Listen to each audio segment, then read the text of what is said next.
Welcome to another episode of Kookievision. In this video, I'm going to show you how to make a world globe by reusing a snow globe cutter. So I've created my cookie here using a snow globe cutter, and I've got myself a cookie cutter here. This is a round cookie cutter. I'm just bringing it to the top right of the cookie so that there's lots of space on the right and the bottom of the snow globe, and I'm just using a food pen to trace that and use it as a guide.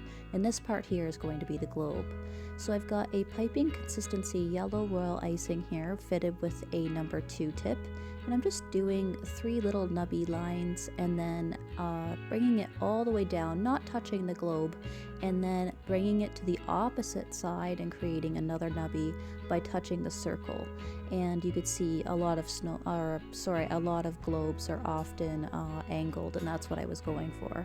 And I've also created a bit of a base as well using the same icing, and I'm going to fill it in with a flooding consistency royal icing, and I'm going to use my scribe tool to get all the icing towards the edges and get rid of any air bubbles.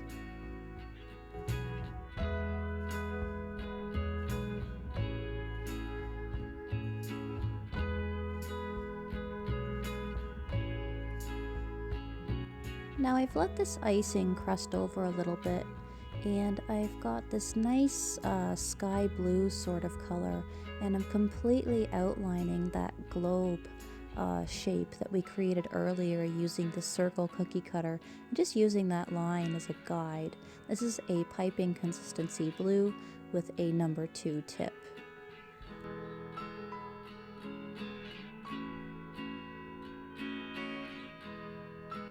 Now next I'm going to create the land masses in the water for the globe, and I'm using 2 flooding consistencies, one green and one blue, and I'm creating the land masses using the green flooding consistency that I have here in a squeeze bottle.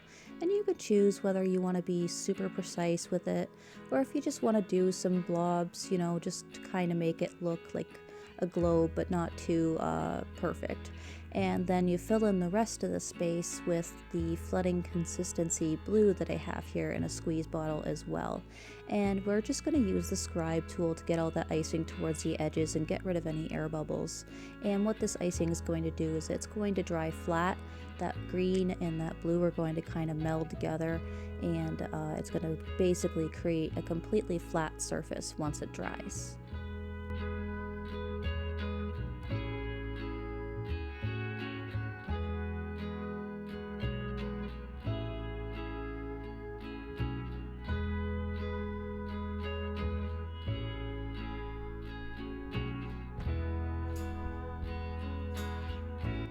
Now next I want to give this yellow a nice gold sheen.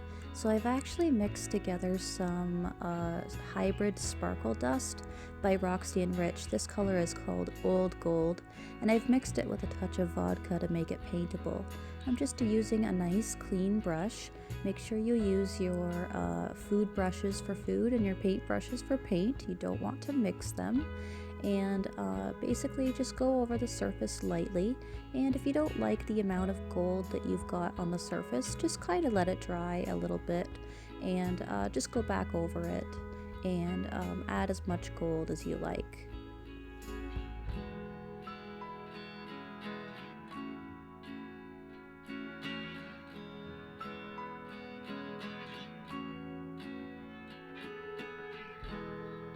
Now after you're done the gold, you want to make sure this cookie is as dry as possible because we are going to be drawing on it. I always let my flooded cookies dry overnight, and I've got a Chef Master food decorating pen in blue here, and I'm just going to add a few little details to make it look more like a globe. So I'm going to give it the equator, so I'm going to go right across the cookie, kind of on a nice curved slope here, and create the equator, and then create the longitude and latitude lines kind of thing as well. And you just basically use very, very soft dotted lines for this, and you can get as detailed or as not detailed with this as you want. I just chose to do the one down the middle and then a few down vertically towards the bottom.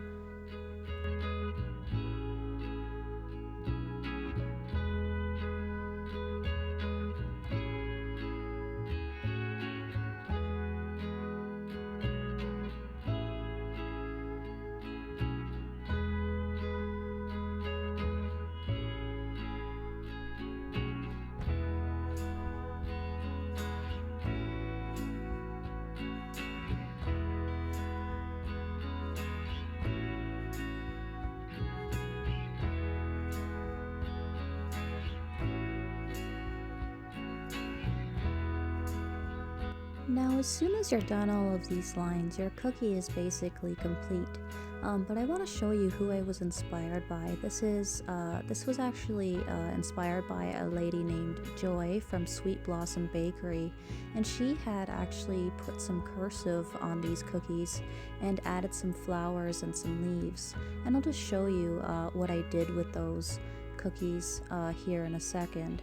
And I just created some simple pink rosettes for the flowers and some green leaves, and then went over it with cursive and used the same gold technique as I used for the base of the globe. So thanks for watching, guys. Be sure to like me on Facebook and on Instagram. Bye!